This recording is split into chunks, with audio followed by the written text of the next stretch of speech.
କରୁଥିଲ ଝିଅ ଏଠିକି ସେ କରୁଥିଲ ଏ ବସିଛି ଦେଖୁଛ ନା କେର ଖରା କରୁଛି ଗୋଟେ ଖରା କରୁଛି ସୁସ୍ଥ ଲାଗିଲାନି ଯାହା କିଛି ଲସି ବସି କରିବନି ଭଲ ସାବୁ ଅଛି ଲସି କରି ଦେବି ନା ସାବୁର କି ଲସି ସାବୁର ଲସି ଟିସାରେ କହିବୁ ମତେ ହଉ ଜାଣି ଜଲ୍ଦି ଜଲ୍ଦି କରିବନି ମତେ ସୁସ୍ଥ ଲାଗିଲାନି ଚାଲନ୍ତୁ ଦେଖିବା କାକି ଆଜି କେମିତି ସାବୁରେ ଲସି ତିଆରି କରୁଛନ୍ତି। ମୁଁ ଦେଖିଲିଣି ଏଠି ସେ ସାବୁ ନେଇଗଲେଣି ତାପରେ ଦହି ପକେଇ ନେଲେ ତାପରେ ଚିନି ପକେଇ ନେଲେ ତାପରେ ନଡ଼ିଆ ପକେଇ ନେଲେ ତାପରେ କଦଳୀ ପକେଇ ନେଲେ ତାପରେ ଆଲମଣ୍ଡ କାଜୁ ବି ପକେଇ ନେଲେ ତାପରେ ସେ ଟିକେ କଦଳୀ ପକେଇ ନେଇ ସାରିବା ପରେ କମଳା ବି ପକେଇ ନେଲେ ତାପରେ ସେ ଭଲସେ ଗୋଳେଇ ନେଲେ କହିବେ ତ କୋଉ କୋଉ ସେଇଠି ପଚାରୁଥିଲେ କି ସବୁ କରୁଛୁ ଲସି କରିକି ପିଇଲେଣି ଖାଇକି ଦେଖିବୁ ବୋଲି ତାପରେ ପାଣି ପକେଇ ନେଲେ ଯେହେତୁ ଟିକେ ବହଳିଆ ଥିଲା ଟିକେ ପାଣିଆ ହବା ପାଇଁ ପାଣି ପକେଇ ନେଲେ ତାପରେ ଦେଖନ୍ତୁ ଆମର ରେଡି ହେଇଗଲା ଏଇଟା ସାବୁରେ ଲସି ତ ଗରମ ଦିନିଆ ପିଇଲେ ଟେଷ୍ଟି ଲାଗିବ ତ ତାପରେ ସେ ଗୋଟେ ଗ୍ଲାସକୁ କାଢ଼ି ନେଲେ ଯେହେତୁ ମୋର ସେଠି ମୁଁ ପିଇବି ବୋଲି ବସି ଯାଇଥିବି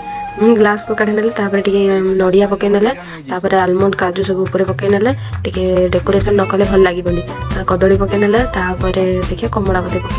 କମଳା ତ ପକେଇ ନେଲେ ତାପରେ ଆମର ଏଠି ରେଡି ହେଇଗଲା ଟିକେ ଷ୍ଟାଇଲ ପାଇଁ କଦଳୀ ଗୋଟେ ଗଳେଇ ଦେଲେ ତାପରେ ଗୋଟେ ଷ୍ଟ୍ର ଆଣିକି ଉପରେ ବସେଇ ଦେଲେ ତ ଆମର ରେଡି ହେଇଗଲା ଏବେ ଲସି ସାବୁରେ ତ ଚାଲନ୍ତୁ ପିଇବା ଝିଅ ତୁ ଗାଡି ଚଲଉଥିଲ ତୋ ପାଇଁ ଲସି କରିବା ଟେଷ୍ଟ କରି ଭଲ ତ ଦେଖାଯାଉଛି ଖାଇକି ଦେଖେ କେମିତି ଲାଗୁଛି